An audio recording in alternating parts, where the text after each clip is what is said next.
கடல் படு அலையென எரிமலை வெளிப்பட வெளிவரு அனலென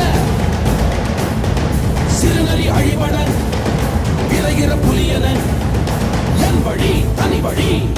என் வழி தனி வழி என வெற்றி செல்வன் எழுவான் தன் வேட்டை முடித்தே வருவான் என் வழி தனி வழி என் வழி தனி வழி என் வழி தனி வழி என் வழி தனி வழி என் வழி தனி வழி.